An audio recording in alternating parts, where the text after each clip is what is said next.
बिस्मिल्लाहिर्रहमानिर्रहीम।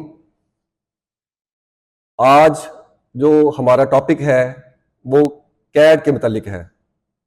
अब कैड क्या है जी? कैड सॉफ्टवेयर है जो कि पंजाब सेफ सिटी अथॉरिटी के कमांड एंड कंट्रोल में एमरजेंसी कॉल सेंटर में चलाया जा रहा है।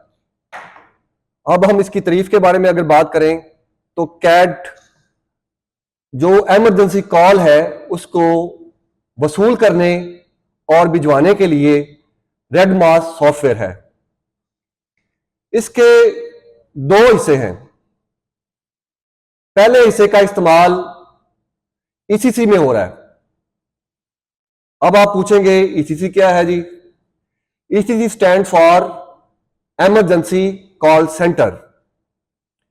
पहले के हिस्से का इस्तेमाल एमरजेंसी कॉल सेंटर में हो रहा है, जहां पे हमारे पीसीओस पुलिस कम्युनिकेशन ऑफिसर बैठे होते हैं, जो कि कॉल को वसूल करने के बाद उनको मुतलका रिस्पॉन्डिंग यूनिट्स को डिस्पैच करते हैं। कैड के दूसरे हिस्से का इस्तेमाल ओएमसी में हो रहा है। OMC stand for operation monitoring centre. Operation monitoring centre, इसकी जो तारीफ है वो मैं आपको बाद में बताता हूं। अभी हम जो है इसके पहले हिस्से एमरजेंसी कॉल सेंटर के ऊपर बात करते हैं।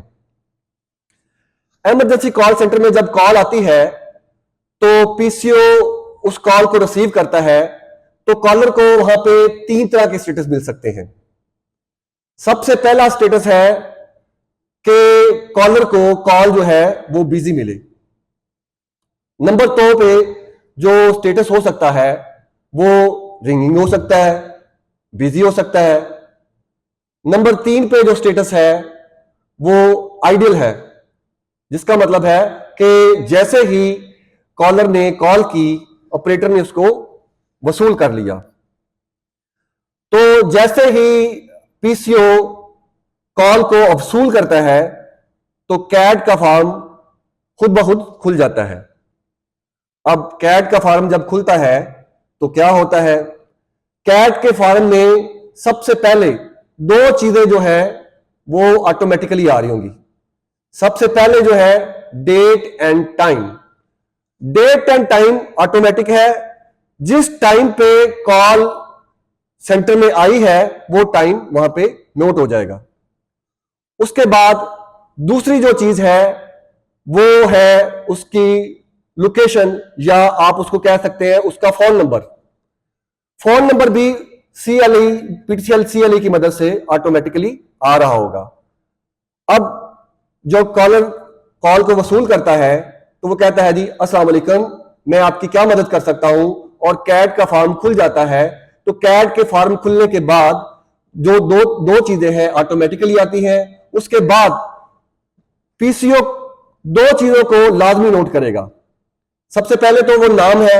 नाम अगर वो कोई एमरजेंसी इतनी ज्यादा कॉल है बता दे तो ठीक है, अगर नहीं भी बताता तो नाम ऑप्शनल है। लेकिन जो दो चीजें जरूरी है वो सबसे पहले है कि उसके साथ वाकया क्या हुआ है। वाकया क्या हुआ है, उसके जुर्म की नोयत क्या है, उसको किस चीज की हेल्प की जरूरत है।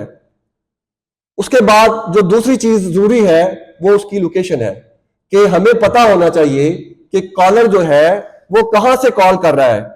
क्योंकि अगर हम उसके थाने के बारे में या लोकेशन के बारे में मालूम रखेंगे तो हम उसको रिस्पॉन्ड कर सकेंगे। तो कैड फॉर्म में दो चीजों का फिल करना जरूरी है। एक उसके साथ वाकया, और दूसरा जो उसके साथ है जो उसके साथ इंसिडेंट हुआ है और जो जुर्म सरजद हुआ है। अब हम बात करते हैं कि कॉल जो है कितनी तरह की आ सकती है। कॉल सेंटर में कॉल जो है वो 3 तरह की आ सकती है। सबसे पहली कॉल हो सकती है जो किसी केस से मुतल्लिक हो। दूसरी कॉल जो हो सकती है वो हो सकती है कंसल्ट कॉल हो सकती है। कंसल्ट कॉल क्या है जी? किसी ने पूछा जी मुझे डीपीओ ऑफिस का नंबर चाहिए, किसी ने पूछा जी ये रोड क्लियर है जी, उसके लिए कंसल्ट किया है जी, किसी ने पूछा है जी मुझे आज ये रास्ता नहीं पता, मुझे इस रास्ते के बारे में आगाह किया जाए, वो उसके बारे में जो है आप वो पूछ सकता है। तो कंसल्ट कॉल किसी मशवरे के मुतालिक हो सकती है। तीसरी जो कॉल आ सकती है वो हॉक्स कॉल है। अब हॉक्स कॉल कौन सी है? हॉक्स कॉल वो कॉल है जो कि सिस्टम को बिजी करने के लिए की जाती है, या बोगस कॉल कह सकते हैं।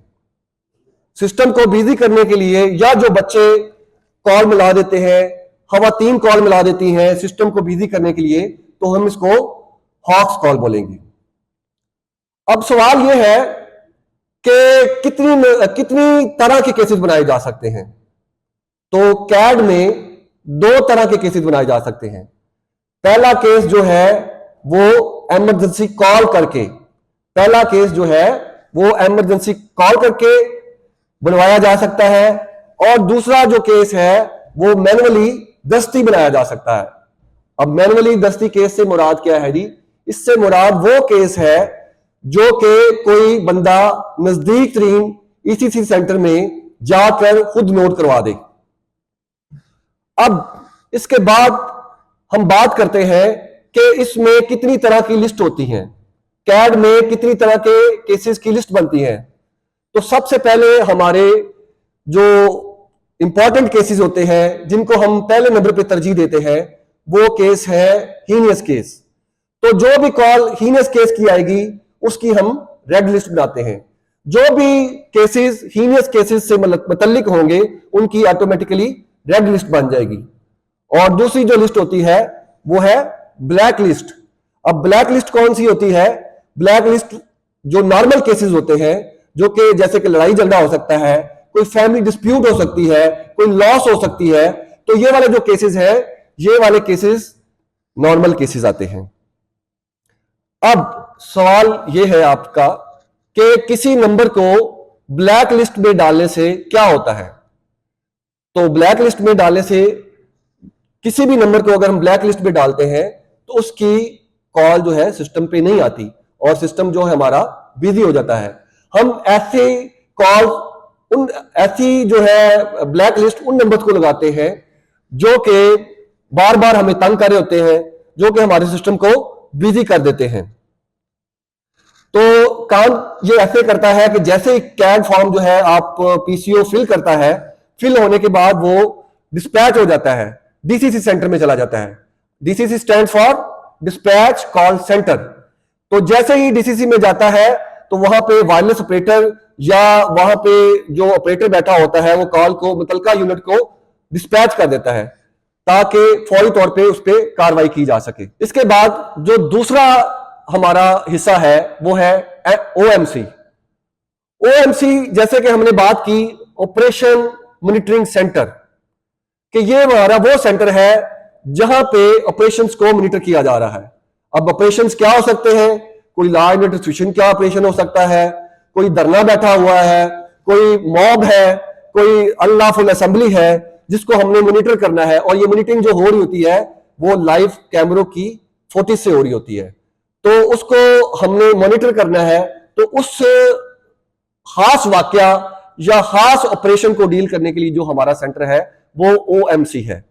ओएमसी जो है वो लाइव कैमरा जांच से फुटेज को देखता है कि इसमें कितने रिसोर्सेज दरकार है, कितना मोब है, हमें कितने रिसोर्सेज चाहिए, क्या क्या चीजें, कितनी रफी की डिमांड है, और इस जो मोब को हमने कहां पे रोकना है, कहां पे नहीं रोकना। तो ये तमाम की तमाम जो प्लानिंग है ये ओएमसी सेंटर करता है।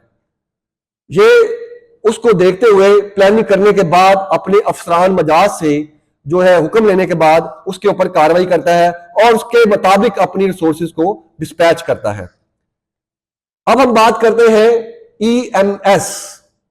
ईएमएस जो है एब्रीवेशन है event management system. Event management system का भी इस्तेमाल ओएमसी में होता है। अब ये जैसे कि इसका एब्रीवेशन ही है इवेंट मैनेजमेंट सिस्टम, यानी कि तकरीब का इंतजामी तरीकाकार करने वाला निजाम। तो ये तकरीब कौन सी हो सकती है?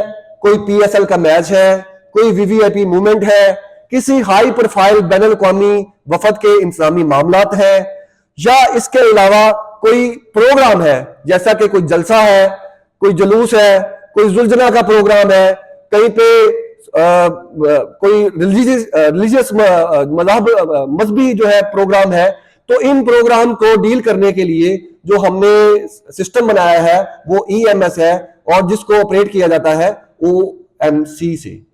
ठीक है जी, इसलिए OMC और ECC को अलग रखा गया है ताकि जो हमारी इमरजेंसी कॉल्स है वो डिस्टर्ब ना हो, और जो ऑपरेशन को मॉनिटर करने वाला नफरी है या हमारा इंतजाम है वो अलग से उसके ऊपर वर्क करे।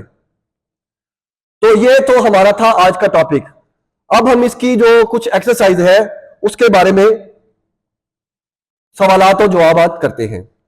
सबसे पहले, हाँ जी, मेरा सवाल है कैड क्या है? तो कैड जो है वो कंप्यूटर एडेड डिस्पैच का मुखफ़फ़ है, जो कि कॉल वसूल करने और कॉल को डिस्पैच करने का एक सिस्टम है। आगे जी, कैड के कितने हिस्से हैं? तो कैड के मैंने आपको 2 हिस्से बताए हैं। पहले हिस्से का इस्तेमाल जो है वो ECC में हो रहा है और DCC में हो रहा है। दूसरे हिस्से का इस्तेमाल OMC में हो रहा है। मेरा सवाल है जी, कैड के फार्म को महफूज करने पर क्या होता है? तो कैड के फार्म को महफूज करने पर जैसे ही कैड का फार्म महफूज होता है तो वो डिस्पैच होके DCC में चला जाता है ताकि उसको अमदादी यूनिट्स को डिस्पैच किया जा सके। कैड में कितनी इकसाम के केसेस हैं ये मैं आपको बता चुका हूं। कैड में 2 तरह के केसेस होते हैं, एक तो इमरजेंसी कॉल केस है और दूसरा दस्ती मैनुअल केस है। इसके बाद सवाल है जी, कैड में मौजूद केसेस मुकदमात की इकसाम लिखें। तो कैड में 2 इकसाम के केसेस बनाए जा सकते हैं। पहला केस जो है वो संगीन नोयत के मुकदमात है जो कि रेड लिस्ट बनती है, और दूसरा जो है वो आम नोयत के मुकदमात है जो कि ब्लैक लिस्ट केस है।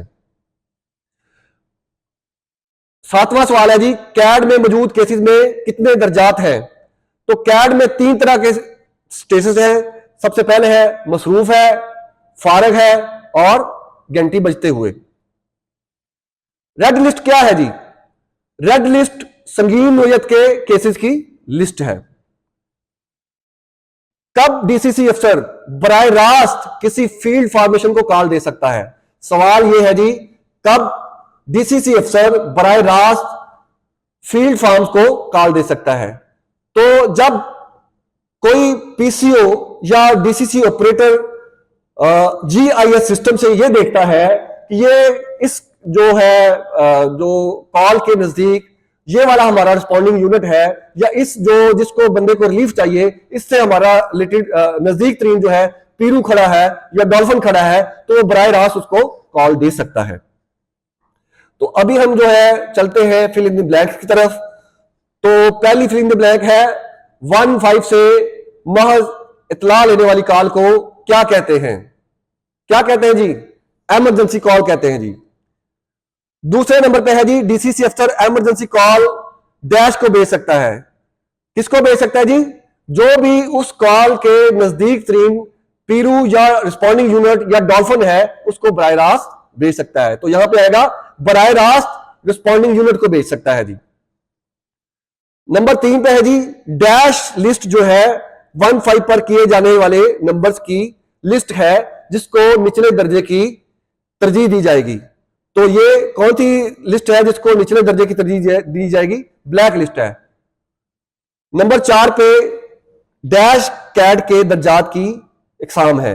तो मैंने आपको लेक्चर के दौरान बताया था कि इसके 3 तरह के स्टेटस हैं, जैसा कि मसरूफ है, फारग है और घंटी बजते हुए। नंबर 5 पे है, जब ECC अफसर एक केस को महफूज करता है तो ये अरसाल होने के लिए बराह रास्त डैश में चला जाता है। तो ये कहां चला जाता है जी? DCC में चला जाता है जी। कैड के बुनियादी तौर पर डैश हिस्से हैं, आप बताएंगे सर?